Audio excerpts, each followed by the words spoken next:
Hey, what's going on, everybody? Justin here, and as promised, I have a book review for you today, and it is The Romans, a 2,000-year history by Edward J. Watts, and Basic Books was kind enough to send me a review copy for this, and so I wanted to say thanks and a nice shout out to them for that. And as the subtitle describes, this book sets out to be, an entire, well, I shouldn't say entire, an almost entire history of what anyone would consider Roman history. So we start in the kind of prehistorical, kind of semi-mythical regal period down through the Republic into the Empire, the late Empire, and then even with the split with East and West, we have pretty much full coverage of the Eastern Roman Empire, also colloquially known as the Byzantine Empire, down to about 1200 or so.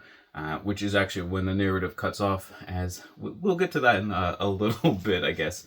But yeah, so the book itself is only, like I said, about 650 text pages with a bunch of end matter and nice notes and indexes and stuff like that.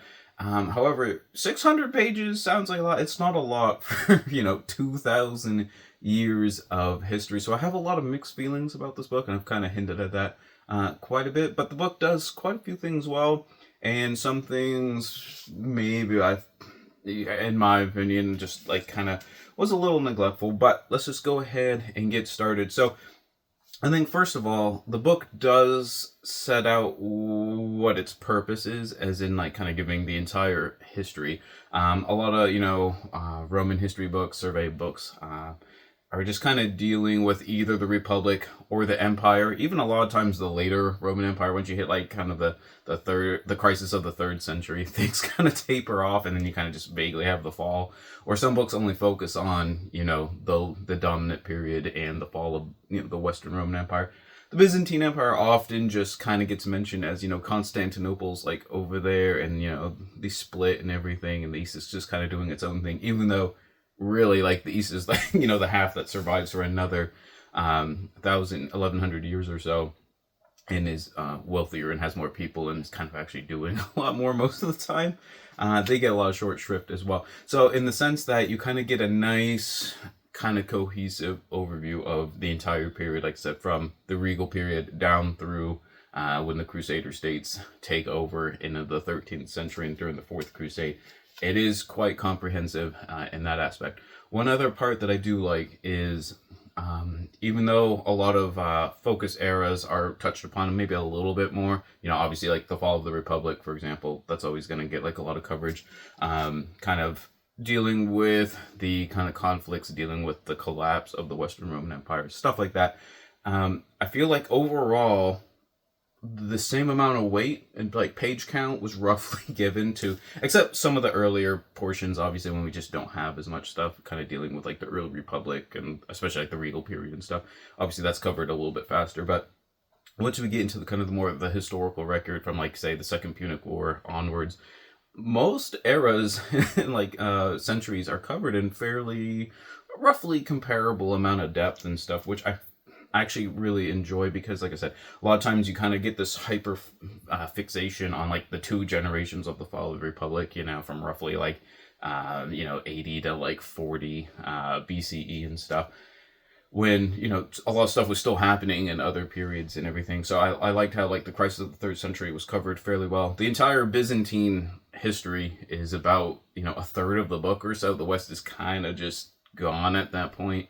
When we're dealing with, Heraclius, obviously like Justinian Belisarius kind of trying to like salvage what they can out of the West and everything, but kind of going on through like the Macedonian emperors and the Byzantine period and stuff. I do like how, like I said, each century roughly has about the same amount of weight. So you kind of get, I feel like the gravitas is there in the sense like things aren't neglected and things are still important during other time periods and stuff. So, that being said, there are a few problems, and I think, as goofy as it sounds to say, part of it is the length of the book. Like, it's not 600, like I said, 600-ish pages is just not quite enough for 2,000 years of history. I feel like the title, instead of The Romans, a 2,000-year history, really should just be like Rome, a 2,000-year history, because it's definitely more of about the kind of the just like the polity of Rome, the political state of Rome, more so than the Roman people themselves, if that makes a lot of sense. This book just super heavily skews towards like the political and military like kind of narrative. And you kind of have to, like I said, 600 pages for 2,000 years is just not going to happen. Social history is definitely more of my thing, but you really don't get any feel of like what life was like for any of the Romans during this period. And the only time any kind of social aspects are kind of involved is more when they kind of influence the political narrative, such as the struggle of the orders, when the plebeians like go on strike, for example, during like the early Republican period.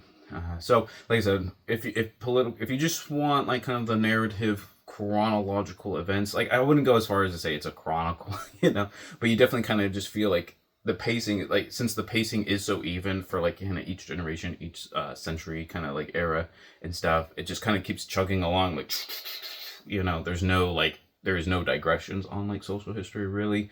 And I honestly feel like, I don't know, you're at 650, might as well just push at least like in the 800s or something, just to include some of that kind of more social real life aspect to kind of get a feel of, why were the people like rioting like during like Justinian's and stuff, and kind of going through a few more of those kinds of things, like what did people actually like live, work, do, all that kind of stuff.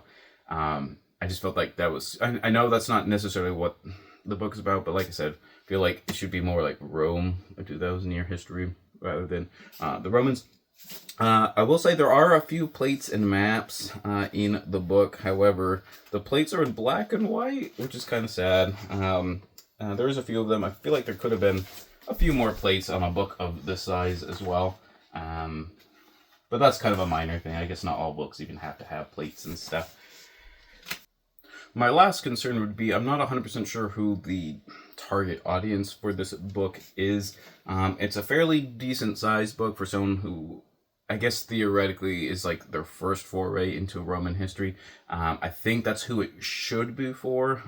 Someone just wants, the overarching kind of narrative sweep of, these events happened in this order, and this was kind of like who was running things during that time period.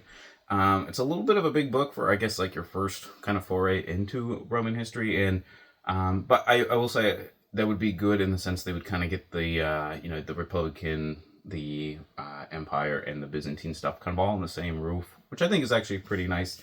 But I think for anyone that kind of has like a decent grasp of at least like kind of the events and the order things kind of were happening, I feel like it's probably not the best course of action, best way to spend your time and stuff. I think, delving into kind of more specific stuff, like I said, it's just a little bit too much of a general overview of a lot of these things, just for anyone that's already kind of interested in the subject. So I guess this would be for a very, very new beginner who really wants to kind of like delve into the rabbit hole of Roman history and stand on the iceberg there.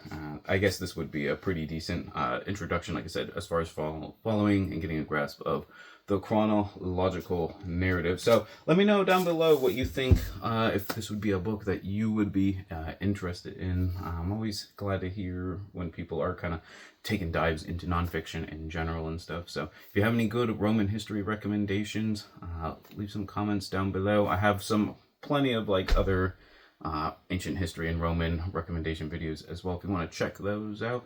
And always remember, whatever you end up reading, read victoriously.